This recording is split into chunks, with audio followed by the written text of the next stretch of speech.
Have you ever stood at the base of a colossal skyscraper and wondered how we got here? How did we go from simple brick buildings to these glittering giants that seem to touch the clouds? The story of skyscrapers is a thrilling saga of ambition, innovation, and the relentless human desire to build higher. It's a journey that began over a century ago, not with a bang, but with a frame. Back in the late 1800s, our cities were exploding. Places like Chicago and New York were magnets for people, and with land getting scarcer by the minute, there was only one direction to go: up. But there was a problem. Traditional buildings were made with heavy masonry walls, which meant the higher you built, the thicker the base had to be. There was a physical limit to how tall a building could get before it buckled under its own weight. The solution came in 1885 with a revolutionary idea. The home insurance building in Chicago, designed by William LeBaron Jenney, is widely considered the very first skyscraper. What made it so special? It was the first to use a steel frame to support its weight. Instead of relying on thick, load-bearing walls, this metal skeleton did all the heavy lifting. The outer walls were just a curtain hanging off the frame. This single innovation blew the lid off height restrictions and kicked off the race to the sky. Suddenly, architects had a new playground. In the early days, Chicago and New York became the epicenters of this vertical boom. Pioneers like Daniel Burnham, a key figure in the Chicago School of Architecture, infused these new steel giants with a sense of classical grandeur.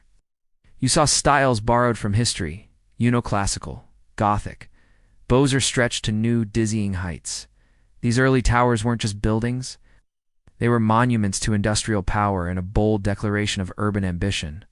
They were the symbols of a new age. As we rolled into the roaring 20s and 30s, skyscrapers began to shed their historical skins and develop a style all their own. This was the Art Deco era, a time of glamour, elegance, and incredible artistic expression. The Chrysler Building, completed in 1930, is the perfect example. Its gleaming, terraced crown and eagle-like gargoyles weren't just decorative. They were a celebration of the machine age and a testament to modern engineering.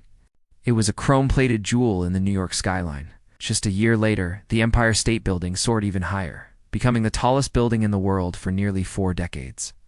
It was an icon of hope and resilience, built during the Great Depression. The Art Deco skyscrapers weren't just tall, they had personality.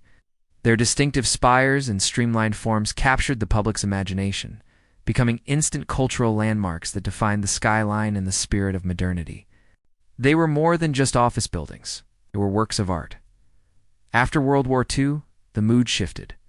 The ornate, decorative style of Art Deco gave way to something new: modernism.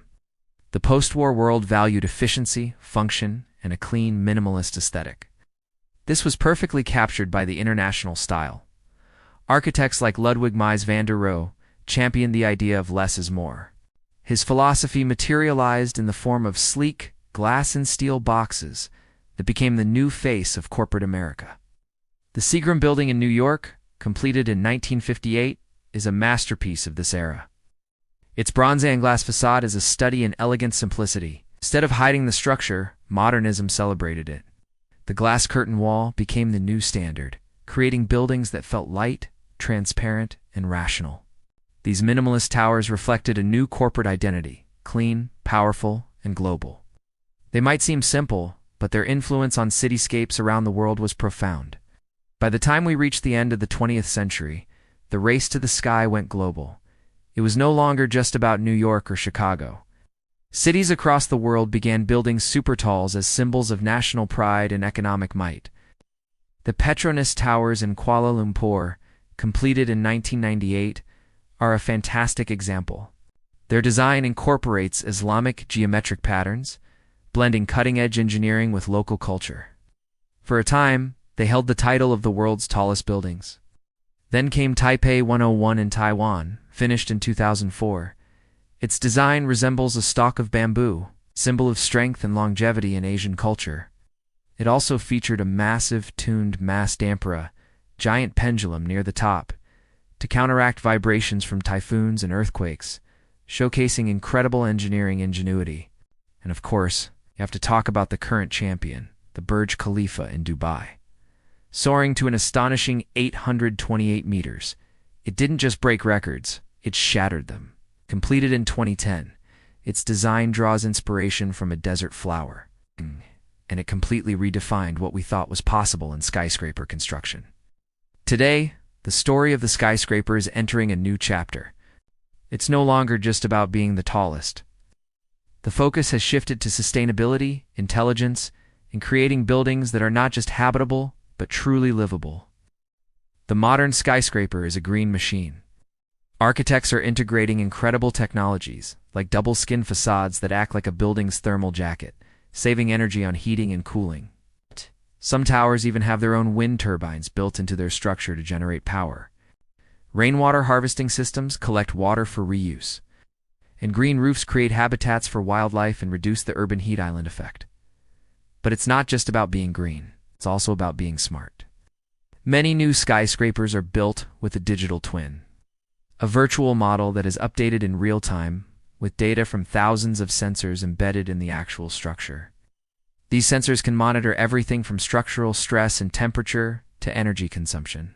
This allows building managers to optimize performance, predict maintenance needs, and ensure the safety of the occupants. It's like giving the building a nervous system. Looking ahead, the vision for skyscrapers is even more ambitious. Architects are now designing what they call vertical cities.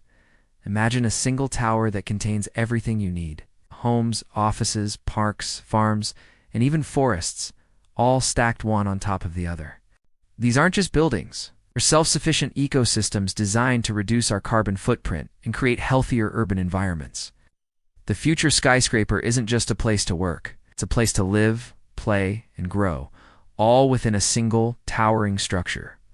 So, from the first steel skeletons that freed us from the constraints of stone, to the elegant Art Deco spires that captured our imaginations, from the minimalist glass boxes of the post-war era to the record-shattering Supertalls of the 21st century, and now to the smart, sustainable vertical cities of tomorrow. The evolution of the skyscraper is a mirror reflecting our own progress. It tells a story of technological breakthroughs, artistic movements, and shifting cultural values. What started as a practical solution to crowded cities has become a global symbol of human ambition, innovation, and our unyielding dream to reach for the stars. Thank you so much for watching. What's your favorite skyscraper and why? Let me know in the comments below. If you enjoyed this journey through architectural history, don't forget to like this video and subscribe for more stories about the amazing world we've built. See you next time.